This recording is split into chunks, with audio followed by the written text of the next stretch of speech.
सकते हैं। मुझे तो एंड ऑफ द डे लगता है कि भारत इज द लूजर। अब तो इस समय पुतिन की भारत यात्रा और ये भारत और रूस के एक संबंध जो बहुत 1970 में, अगर मैं याद करूं तो 1970 में जो एक बार शुरू हुए थे, हालांकि नेहरू इसकी नींव तो नेहरू ने डाली। पुतिन की ये 11वीं भारत यात्रा थी।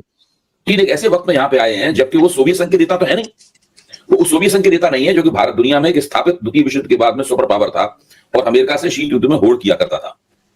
वो एक ऐसे देश के नेता हैं जिसका विखंडन हो चुका है।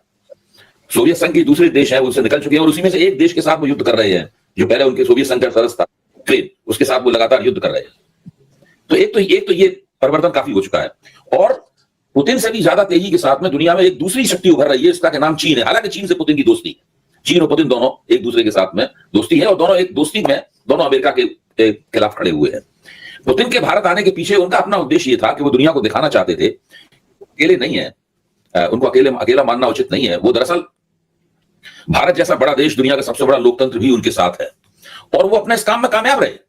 तो इस पूरा जो शिखर सम्मेलन था, इस शिखर सम्मेलन में अगर देखा जाए तो सबसे ज्यादा उपलब्धि व्लादिमीर पुतिन को हुई है। आज की खबरों में पुतिन साहब के साथ भारत ने कोई डिफेंस डील डिक्लेयर क्यों नहीं की, अनाउंस क्यों नहीं की? क्या कोई डील हुई है? क्या कोई एग्रीमेंट हुआ है? कुछ भी नहीं बताया गया है, एक भी चीज रिवील नहीं की गई है।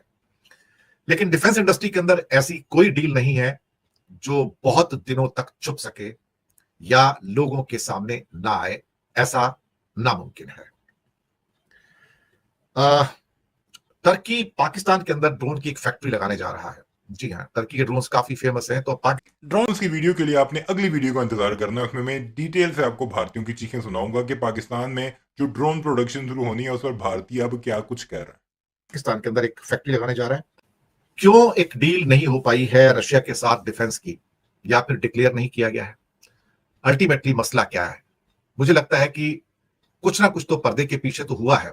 ज्वाइंट प्रोडक्शन की बातें तो हुई हैं, लेकिन S-400, S-500, Sukhoi 57, Sukhoi 75, checkmate, जिसके ऊपर मैं लगातार बात कर रहा हूं कि अल्टीमेटली इनके ऊपर क्या डील हुई, क्या अनाउंसमेंट्स हैं, कुछ नहीं है, किसी का कोई जिक्र नहीं है। का तरीका वही रहा, वो जिसको पवन खेड़ा ने एक जमाने में पप्पी झप्पी की विदेश नीति कहा था, वो पप्पी झप्पी की विदेश नीति के बोर्ड में रहे और उन्होंने देखिए क्या किया। उन्होंने टीवी पे किस तरह की हेडलाइनें चल रही थी जब वो दोनों कार में बैठे हुए जा रहे हैं और कैमरा कार की खिड़की के अंदर झांकता है, दोनों नेताओं के चेहरे पे जाता है, ऊपर लाइन लिखी हुई जा रही है, ये देखो 2 यार जा रहे हैं। तो इस प्रकार का जो मीडिया रिप्रेजेंटेशन हुआ पुतिन के भारत दौरे का, वो हास्यास्पद था और वो ही बताता है कि भारत की विदेश नीति आज किस कमजोर मुकाम पर खड़ी हुई है। कोई भी देश दरअसल भारत के साथ नहीं है। हाँ भारतीयों, सबसे पहले इतना बता दो कि पुतिन के दौरे इंडिया में तुमने हासिल क्या किया? कौन सी ऐसी डिफेंस डील हुई, कौन सा ऐसे पैक्ट साइन हुआ जिसमें तुमने कोई S-400 ले लिया, Su-57 ले लिया या फिर ब्रह्मोस की कोई ऐसी डील कर ली कि हम पाकिस्तानी थर थर कांपें? क्योंकि तुम्हारा मीडिया ये कह रहा था कि जैसे पुतिन ने भारत में अपना कदम रखा, पड़ोस में बहुत से लोग थर थर कांपने लगे। साथ शहबाज शरीफ और आसिम मुनीर की तस्वीर लगा रखी थी उन्होंने। अब ये बताओ, जो तुम इंतजार कर रहे थे कि कोई बहुत बड़ी डील होने वाली है, उसका जिक्र क्यों नहीं किया तुमने अपने मीडिया पर? क्योंकि कोई हुआ ही नहीं। पुतिन ने लॉलीपॉप दिया कि इसे चूसो में गया और जाते जाते बेइज्जत अलग करके गया भारत के गोदी मीडिया को, इंटरव्यूज में जलील करता रहा उन्हें। वैसे वो बेइज्जती इन्होंने फील करनी नहीं है क्योंकि बेशर्म हो चुके हैं, बेगैरत हो चुके हैं, बेइज्जती करवा कर अब बेइज्जती प्रूफ हो चुके हैं। भारत का गोदी मीडिया खास करके और भारत की फॉरेन मिनिस्ट्री। एक मुल्क है सिर्फ इनके साथ, वो कौन सा है? वो है अफगानिस्तान। बाकी रशिया का प्रेसिडेंट आया जिसके लिए पहले गोबर आरिया हो, जीडी बख्शी हो, पूरे प्रोग्राम्स किए उन्होंने कि Su-57 इतने स्क्वाड्रन्स हम लेंगे, यहां पर तैनात करेंगे, पाकिस्तान की इस सरहद पर ये लगेंगे, फिर हम पाकिस्तान को तबाह कर देंगे, बर्बाद कर देंगे, पाकिस्तान का ये वाला हिस्सा तोड़ देंगे वगैरह वगैरह। बताओ ना क्यों नहीं डील हुई? और ये डील्स छुपती तो नहीं है, छुपाने के लिए तो होती ही नहीं है। ये तो अगर तुम्हारी रशिया के साथ डील होती, पुतिन खुद ऐलान करता, रशिया का मीडिया ऐलान करता कि हमारी बहुत बड़ी कामयाबी है। लेकिन तुम्हें नुकसान क्या हुआ है? 2 ही चीजें होती है ना, एक फायदा दूसरा नुकसान। फायदा तो पुतिन ले गया, दुनिया को उसने पैगाम दे दिया कि इस मुश्किल वक्त में जहां पर पूरा वेस्ट उसके अगेंस्ट खड़ा है, इंडिया जैसा एक मुल्क है जनूबी एशिया में जो कि हमारे साथ खड़ा है, जी हम उधर का दौरा करके आए।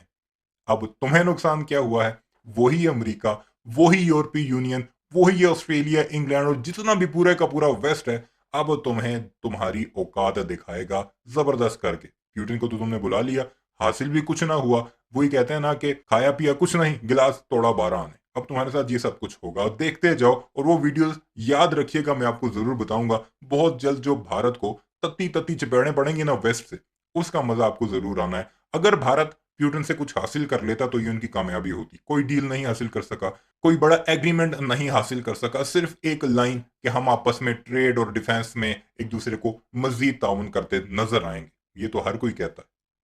सब लोग भारत से अपने स्वार्थ की पूर्ति कर लेते हैं, और लेकिन भारत को अपने स्वार्थ की पूर्ति करने के लिए कोई गुंजाइश नहीं। मुझे लगता है कि पुतिन के दौरे के साथ में यही हुआ है। जहां तक शशि थरूर का सवाल है, जहां तक विपक्ष के नेता राहुल गांधी को नजरअंदाज करने का सवाल है, जहां तक कांग्रेस के राष्ट्रीय अध्यक्ष मल्लिकार्जुन खड़गे को नजरअंदाज करने का सवाल है, भाजपा का इरादा पूरी तरीके से साफ है और भाजपा इसको निसंकोच रूप से पेश करती है। वो कोई बचाव की मुद्रा में सवाल पे भी नहीं रहती।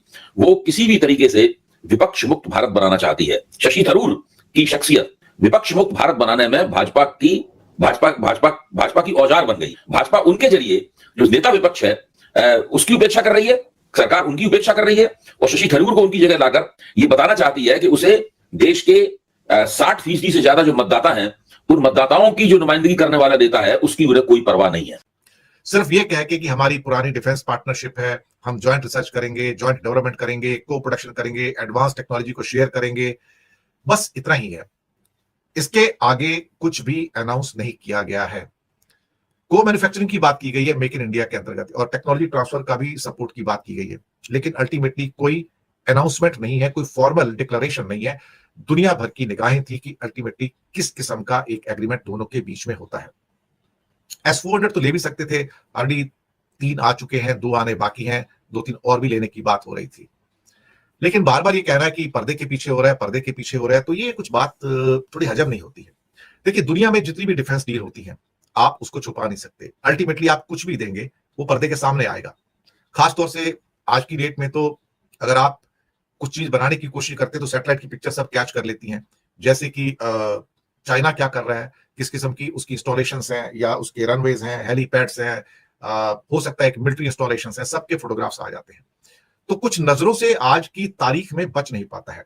और अगर कोई ऐसे इक्विपमेंट्स रशिया की मदद से भारत को मिलते हैं या मिलेंगे, या टेक्नोलॉजी ट्रांसफर होता है, तो आज नहीं तो कल, 6 महीने, 8 महीने, 1 साल बाद वो भी पता लग जाएगा। तो ये बिल्कुल ऐसी स्थिति है। मेरा मानना यह है कि पूरी की पूरी जिस तरीके से मीडिया में पूरा प्रपंच रचा गया पुतिन और मोदी की यात्रा का, वो निहायत ही शर्मनाक है, बहुत ही छिछला है, और उससे हर जगह सबका मजाक, भारत का मजाक उड़ेगा, मोदी जी का मजाक उड़ेगा।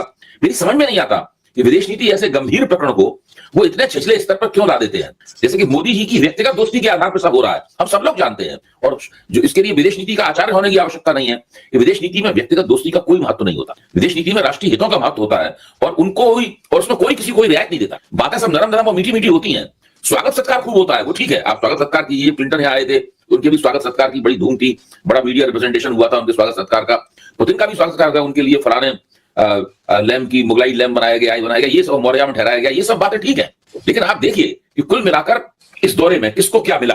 अगर आप पाएंगे तो भारत ने एक बार फिर अपना मजाक उड़ाया। जिस तरीके से आप विदेशी मेहमानों का स्वागत करते हैं, जिस तरीके से मीडिया में उसकी ऊपर चर्चा होती है, कोई गंभीर बात नहीं होती। भाई आज श्याम सरन ने इंडियन एक्सप्रेस में लिखा है, देख उसमें उन्होंने विश्लेषण किया है। कभी आपने टीवी चैनलों पर उसकी चर्चा होते हुए देखी। मोदी जी को किस तरीके से फोकस में लाया जाए, मोदी जी की जो फोटो अपॉर्चुनिटी है उसको कैसे, उस गोटी को कैसे लाल किया जाए, इसके अलावा कोई चर्चा नहीं है। और मोदी जी खुद भी चाहते हैं इसी तरीके से हो। पर लेकिन भारत के द्वारा किसी भी डिफेंस डील को डिक्लेयर ना किया जाना, ये शायद इस बात को भी दर्शाता है कि अमेरिका का जो खौफ है, और खास तौर से यहां पर जो ट्रेड डील नहीं हो रही है, वो कहीं अटक ना जाए। मोदी शुरुआत से ही, जब से वो स्वागत करने गए थे एयरपोर्ट पे, तब से संशय की स्थिति में थे, उनके माइंड में डाउट्स चल रहे थे कि मैं डील कैसे करूं अल्टीमेटली, क्योंकि ट्रंप की एडमिनिस्ट्रेशन के द्वारा एक वर्ड निकल कर आया है कि दिल्ली टूर ऑफ क्रेमलिन या Putin is a laundromat for Kremlin. ये वर्ड यूज किए गए। लॉन्ड्रोमेट का मतलब होता है कि धुलाई करना, कि पुतिन अपने पापों की धुलाई करने के लिए भारत आए ताकि इंडिया की उसको सपोर्ट मिल सके। लॉन्ड्रोमेट वर्ड यूज किया गया अमेरिकन एडमिनिस्ट्रेशन द्वारा। ये एक किस्म से उनका गुस्सा भी है, उनकी एक किस्म से नापसंदगी भी है कि आप जो कर रहे हो, उसके साथ जो दिखा रहे हो, वो ऑप्टिक्स ज्यादा है, रेटोरिक्स ज्यादा है, और उसमें सब्सटेंस कम है।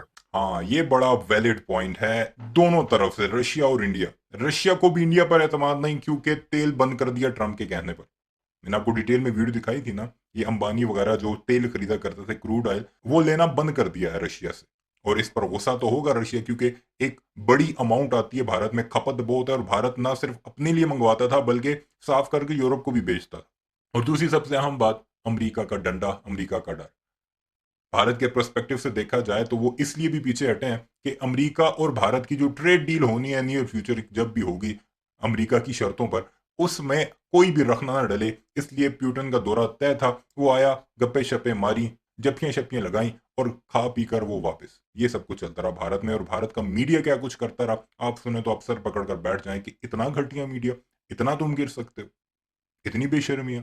बहरहाल इस सारे मामले पर आपकी क्या राय है, कमेंट सेक्शन में जरूर बताइएगा। चैनल को सब्सक्राइब नहीं किया तो ऐसे वीडियोस के लिए